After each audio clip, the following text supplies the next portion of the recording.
Hi everybody, you already said Aubrey.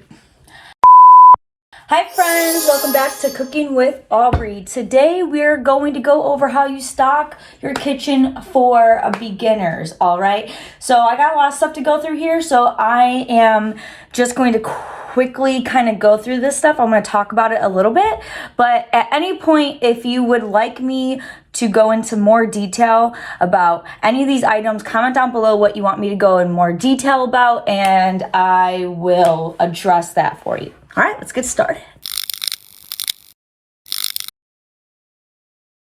So first we're gonna start with the obvious, salt and pepper. Now, pepper in a pepper grinder where you actually twist it to grind it. This has way better flavor than the ground pepper you get already bought. Get rid of your table iodized salt. Get at least kosher salt. This is not that expensive and it's gonna be way better than your iodized salt. I personally use the ancient kosher sea salt. And also, a little tip, put your salt in a bowl. I just keep this bowl right next to my stove and it's easier to just sprinkle your salt on your food that way. Not to mention, using the bowl is also easier to measure out your salt as well.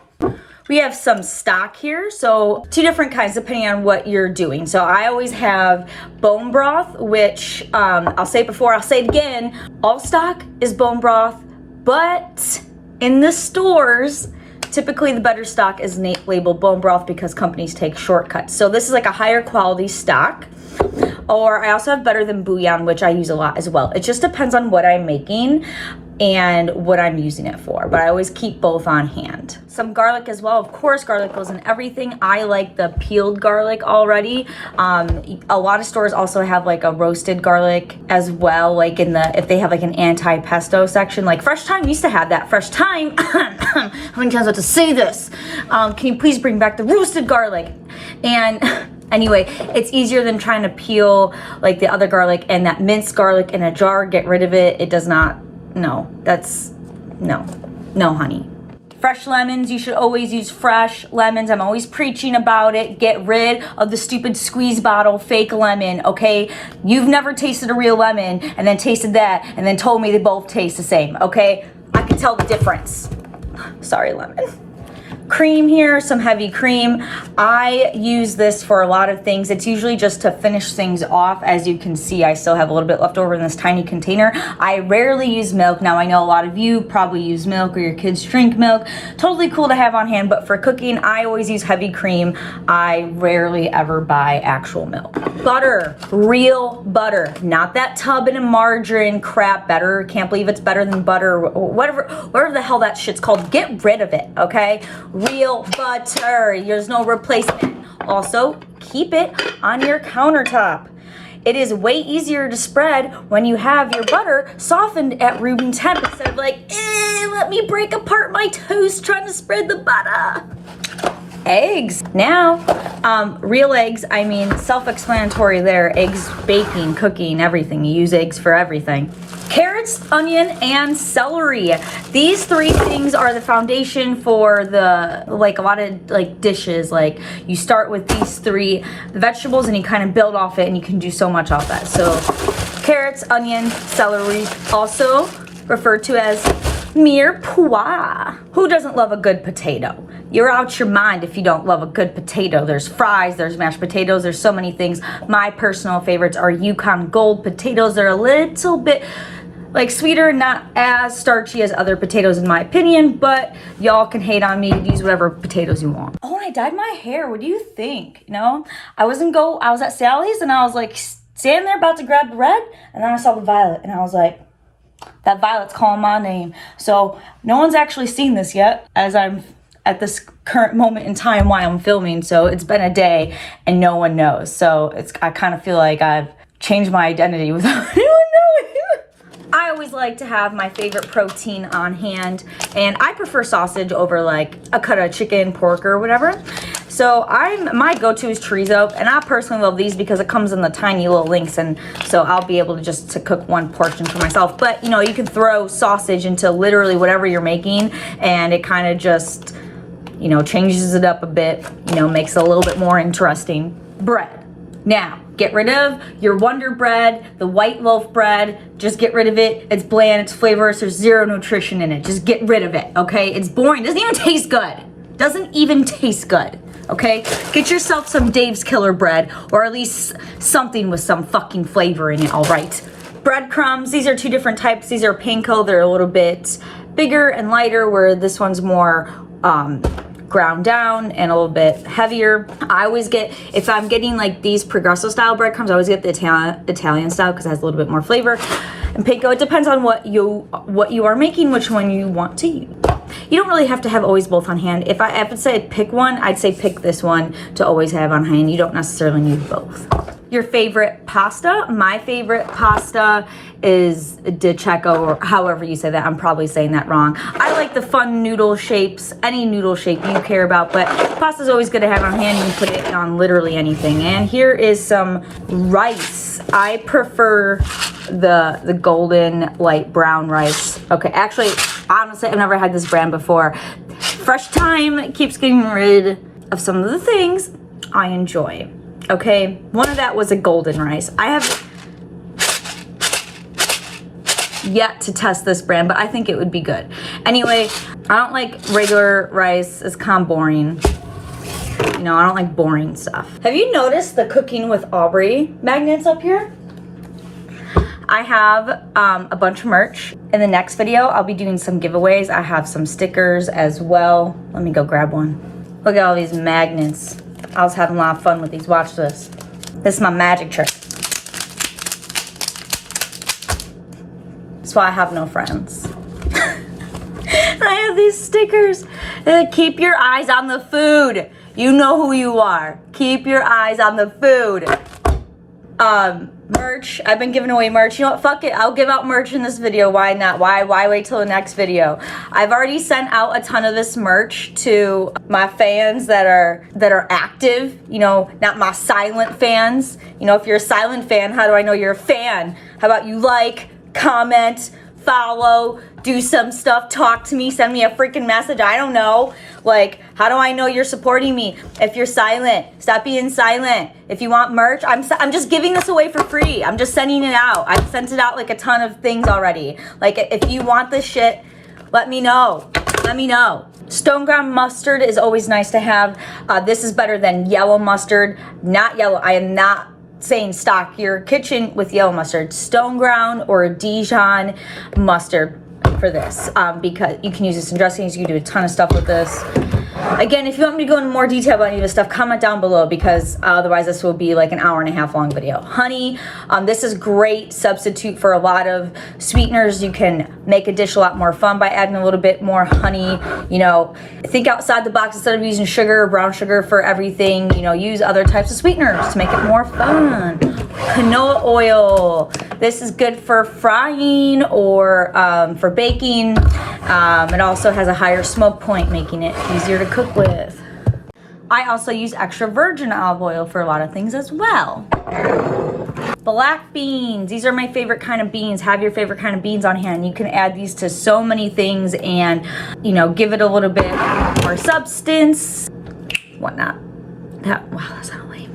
Good mayo. This is safflower mayo. Now, I am convinced that these people are going out of business, or they're stopped making it or something. I don't know, because it's a lot harder to find now, and I am on my way to find better mayo. But in the meantime, until this is gone off the face of earth, this is my favorite mayo, safflower mayo. It makes all the world of difference. You use mayo for a lot of things other than just your sandwich. It's always good to have vinegar up in the house. This is just regular white vinegar. This is champagne vinegar. This is not necessary to have. I like this for a good salad dressing. I'm also going to do a mayo video with this as well, homemade mayo. But white vinegar is always good to have, or apple cider vinegar, or red wine vinegar. But if you have to choose just one, white vinegar. Number 2, I would say, would be red wine vinegar. All right, these seasonings are always good to have on hand. Got some garlic powder. Depending on what I'm making, I'll use garlic powder or fresh garlic, cumin, red chili flakes, chili powder, and Italian seasoning. These are your basics to have on hand. Cinnamon, of course, is also always great to have as well. Brown sugar and white sugar are fantastic to have. I'm personally more of a fan of brown sugar. I always Typically we'll reach for this more because it has a little bit more flavor, because brown sugar is sugar and molasses, adding another depth of flavor. All-purpose flour. This is great to have. This is great to have on hand for cooking, baking, lots of stuff. Baking powder, baking soda, basics to have for baking. Here's some cornstarch. Cornstarch uses to make sauces, to thicken things up a little bit, and baking too. So this is also super versatile. So that sums it up for the actual food products. Now we're gonna get into like utensils and that type of thing. Most of those food items you probably already had. And a lot of these items I'm about to show you now, you also probably already have. We got a potato masher right here. This is good for mashing up potatoes, you know. Some tongs, power move, a nice serving spoon that has a, like, it's not a serving spoon, but like a spoon like this that's not slotted, so you can like scoop up sauce and stuff. A good whisk is always nice to have, not like one of your cheesy, like flimsy plastic ones that suck and like will bend right away. You want a nice sturdy one so you can really get in there and whisk. Otherwise, what's the point of owning a whisk? And then got a nice flat spatula. This is really nice for flipping eggs, sandwiches. It just makes it easy, or for flipping, especially if you're a beginner. Trying to use this to flip, especially as a beginner, is not going to work out very well. Set yourself up for success. Also, don't be using a bunch of freaking metal spoons and stuff. That's why everything you see here is not the tongs, not the metal tongs. I guess that was a bad example. But like my spoon's wooden and stuff. Like, you don't want to scratch up your pots and pans, okay, with metal. Rubber spatulas, I use this to cook a lot instead of like a regular spatula. Wooden spoons, things are always nice. Microplanes, these are great for grating stuff, zesting. This is super versatile. I would say if I had to choose this or a box grater, I would choose this over a box grater any day. All this shit, by the way, I'm gonna link below. At least the stuff that you can't find commonly. Vegetable peeler, okay, self-explanatory. A chef's knife, not a bony knife, not a whatever, a freaking chef's knife, okay? This is what it looks like. It's long, it's thick at the bottom, thin at the top. Go like this. This is your most versatile knife that you could ever possibly own, okay? Thank you. Pizza cutter. You can use this more for just cutting pizza. You can cut pasta. You can use it for baking. You can use it for lots of stuff. Oh, and heat-resistant tools, by the way, are the best when buying like these types of things, heat-resistant, so that way it's not melting on your pot and pans. Not a good time. A strainer for straining pasta, other stuff, beans, whatever, veggies, whatever. This thing is fantastic.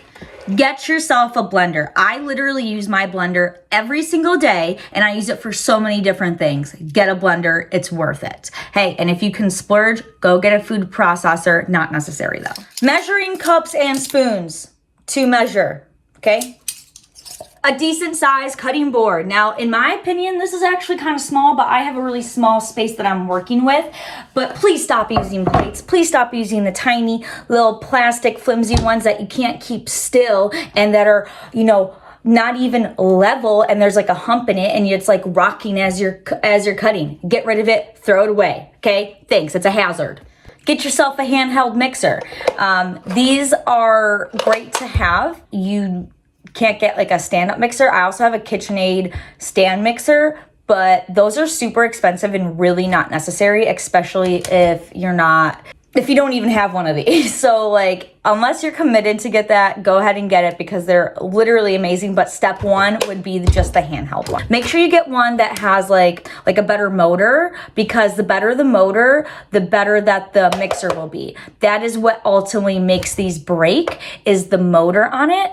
A really nice stainless steel pan with a heavy bottom. It's a little bit harder to see on camera, but basically this part right here, you see that little ledge coming down that lip? That's making the bottom thicker. And you want a nice, just like, you're gonna have your pots and pans are expensive, especially if you're getting a whole new set. But if you had to get like just one really good one, get a large pan that's stainless steel with a heavy bottom. These last forever. They cook so nicely. They don't burn your food as much. I love this pan. I've had this for many years. So get yourself one of these. You want to get yourself some casserole dishes. I keep 2 different sizes here, depending on the whatever I'm making. And then also sheet pans. It's always good to have an assortment of sheet pans. I should invest in new sheet pans, but whatever. It's fine. They do the job. Mixing bowls. OMG. I am obsessed with mixing bowls. Now, I have all kinds of bowls here. Bowls on bowls. Bowls. Bowls. Bowls. This is like half my collection of bowls. I'm a big bowl person.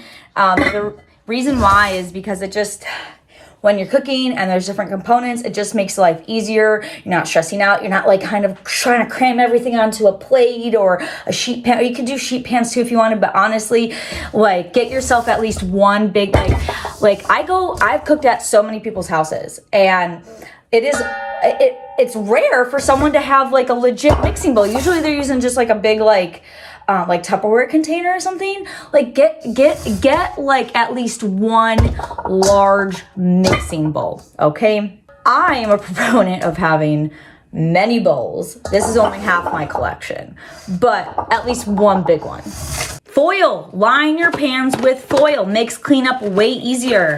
Plastic wrap, you know, you gotta wrap crap up all the time. These 2 here, these are for my True Cooking with Aubrey fans. I am always using cheesecloth and butcher's twine. Now, in a lot of recipes in everyday life, you're not gonna be using cheesecloth and butcher's twine, but I use it for different purposes and I use it all the time. So if you're making my videos, buy yourself some of this. This is actually a shelf liner. But what I use it is to put it for like under my cutting board so my cutting board doesn't move.